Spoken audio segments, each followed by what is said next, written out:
Zel Boy Army, what is going on? It is your boy Zelonius, beautiful, spicy friend back here, Mr. Ainsley. We're back with a banger today. Hope you've all had a good weekend. I hope your champs are well. Let me know in the comments how your weekend league went.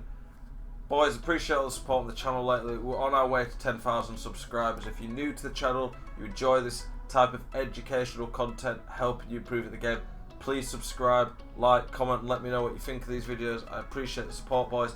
Today's video is dedicated to tactics. Tactics. They make a big difference on FIFA. Lots of different tactics I've given you guys, but what today's video is really about is helping you understand tactics more in depth, so you can maybe try and start to create an experiment with your own tactics to really tweak and fine-tune your own gameplay. So I'm going to go into every element of tactics that I know is possible to explain. I'm going to discuss it with you. I'll maybe explain some of the reasons I don't use certain parts of tactics, etc. But it's an in-depth explanation of all the tactics on FIFA 20. Any questions, just let me know. Boys, I hope you enjoy this video. Let's have a spicy one. Okay, here we are. This is my current team. I have 2.35 million coins, by the way. And to give you an idea of who is tradable, Delete, Ter Stegen, Heitboer, De Jong, Dalglish, well, easy way to say it, everyone except for this triangle of Coman, Mbappe and Mendy are tradable. So I have 2.35 million coins. I have this on my bench. Anyone who's got any ideas on how I could improve my team or some fun players I could use, please let me know. I don't want to buy the Cam Neymar, he's just too expensive in my opinion, just for a chemistry boost, so that's not really something I'm that bothered about. But any ideas on how I could improve my team, please let me know. But yeah, let's get on to the tactics. We'll do it on this one because this is the one that I don't use. My current tactics I use in game, by the way, and this is what I'd recommend to people. Have one that you see a game out with, one you can keep the ball and shut up shop when you're just trying to win the game at the end. If you're a goal or two up and your opponent's pressing you. So that's like my ultra defensive. My defensive's what I start on, like a balanced formation. Then my ultra attacking is like an ultra pressing tactic. I don't think you need more than 3. Okay, so defensive style. The defensive style is basically what you are telling your AI, so the computer controlled players, to do when you're not controlling them. So you can only control one player at a time. You can kind of control second with the second man press, but the rest of them, they're not going to be able to be controlled by you, so you need to tell them what to do with this. You can start with constant pressure. This one basically will just tell your players to just go crazy, run straight for the ball and put your opponent under as much pressure as possible. Press after possession loss is basically the Pep Guardiola philosophy of it's easiest to win the ball back in the first 7 seconds after your opponents have won the ball. If you do this, basically when you lose the ball for 7 seconds, your team will press like they're on constant pressure, and then they'll set into a more structured defensive shape. Pressure on heavy touch is, I think sometimes it feels like it presses even more than press on heavy loss, or possession loss even. This one basically, if they take a bad touch or your computer sees these chances, they might step in to get it. Balanced is the one that I mostly recommend for, I don't want a balanced formation, but it's generally, you can press a bit with it, but your team holds shape, and it's quite easy to hold structure and not get broken down easily. Drop back is like, sits very deep, doesn't press hardly at all. Your players won't try win the ball that often, but they'll sit in shape and they'll be very hard to break down.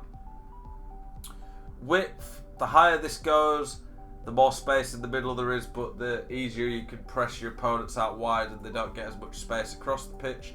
The lower it goes, basically what will happen is your team will just be very compact, very hard to break down through the middle. There won't be much space there, but there'll be a lot more space down the wings for your opponent. Depth, very simple. The higher it is, the higher your defensive line. The lower it is, you lower your defensive line. I think that on the previous patches, like a few months ago, 1 depth was definitely the way to go, but they made it so now 1 depth is so deep that the main way of scoring on FIFA 20 is to pass it around wait for your striker to make a decent run.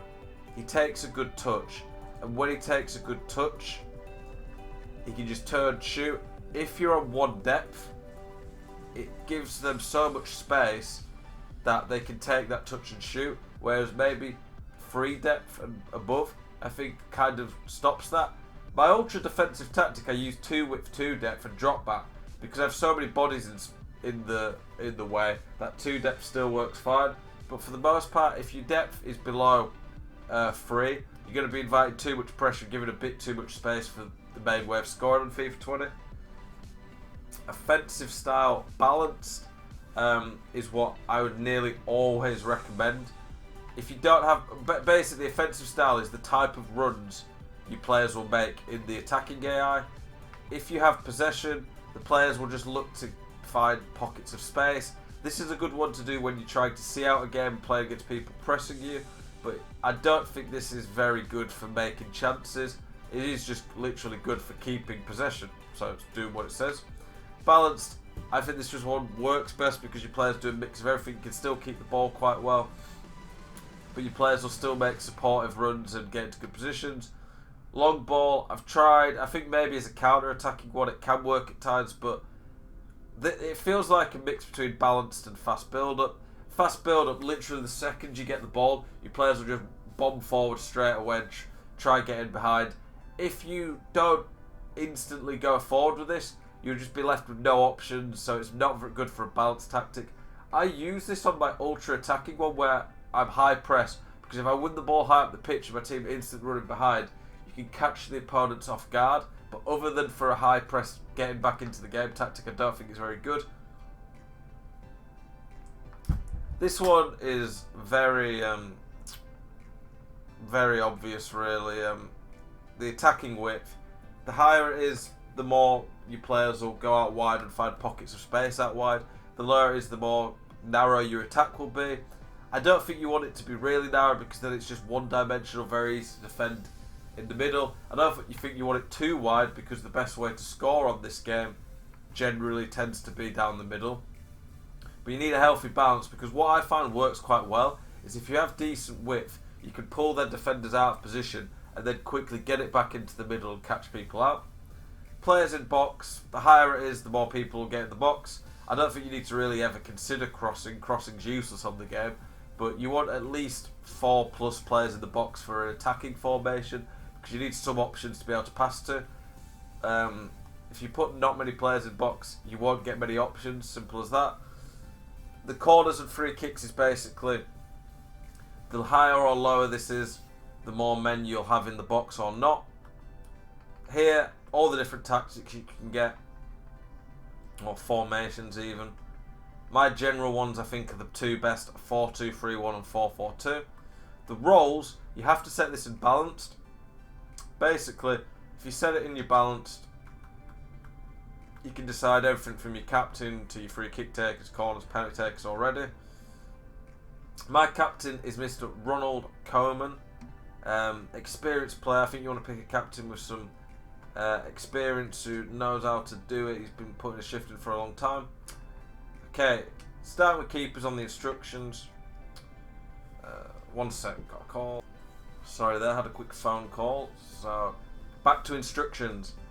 Keepers, I think you either want comes for crosses or balance. You don't want cautious with crosses, because if you do cautious with crosses, sometimes the driven crosses across the box or the cutbacks the keepers won't get. You can go for sweeper keeper. I think this can work quite well. Pace and through balls in behind is something people use quite a bit. If you have a good sweeper keeper like Ter Stegen, Lloris, Neuer, they're very good at stopping that. Fullbacks, I generally nearly always use stay back while attacking on my fullbacks. I'd only have balanced or join the attack when it comes to a really attacking formation. Interceptions, I don't change from normal to the aggressive or conservative. You could maybe mess around with this and see what results you get. I think the main thing is just the stamina change. I do sometimes put a cam with low stamina on conservative interceptions though, to try and make it so he lose my train of thought. It doesn't lose as much stamina, because Cam seems to lose a lot of stamina. This one's interesting. I don't really like inverted because I want my fullback to be out wide to give me some width. Overlap in an attacking one I would use, but I don't want that for the most part because if he overlaps, I'll get countered easy, so I prefer mixed. Centre backs, don't ever change these. CDMs, I much prefer cut passing lanes to balanced on man mark. Cover centre as well. I always use cover centre generally on my midfielders because my wingers and fullbacks can cover wide. My CDM, I use the 4-2-3-1 a lot. I use balanced attack now because balanced attack, what it does is it just gives me a lot more options in the attack. Stay back while attacking will make you have more defensive shape. Get forward, you don't really ever want on CDM. And drop between defenders basically means your CDM will turn into a centre back when you defend it, which is interesting. I don't like it, but it does work. Same basically for the attacking support. These centre mids, you might want to get into the box on some formations like the 4-3-3s where you need more attacking options in the middle. These are very self-explanatory. Free roam, I don't really like because it just means your team lose shape, and I think the attacking AI are really stupid, so they don't do a lot.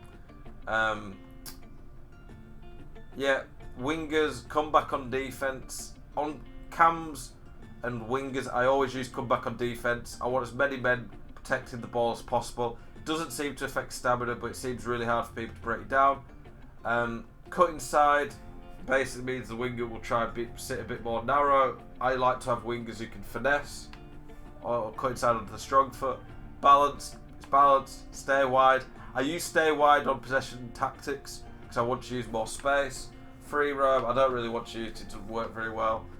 Getting behind means they'll try literally getting behind, catch the fullbacks out. This can work quite well because fullbacks often step out into stupid positions. Target man, I don't know why you'd ever really want that on a winger. Come short, don't really see the point. And then striker, stay central. I pretty much always use because the middle part of the pitch is where most of the goals come from, so I want my striker to stay central. I don't really get why you'd put drift wide unless you've got centre mids bombing forward and you want them to occupy the space. On previous FIFAs, I'd always use getting behind, but on this game, for some reason, the getting behind, even if their defence are 4 yards from their net, your player will try getting behind and just run off the pitch. Don't use getting behind. Use balanced mixed attack at nearly all times, I would say. I've tried false nine and target man. I just don't like them. Balanced attack for me, definitely, or mixed attack seems the best by far. For defensive support, come back on defense doesn't even work on strikers, but seems to slightly hurt the stamina. Stay forward, I use anyway because I want my striker to be an outlet. I want him to stay forward to give me someone I can lump the ball up to and hold it up, so I'm not just constantly defending with no out ball. Boys, I hope you enjoyed this video. I hope that helps explain a lot of the tactics to you. If there's any questions you've got, any videos you want to see moving forward, please let me know. I appreciate the support on the channel, the videos a lot recently. Thank you for watching. Have a spicy day.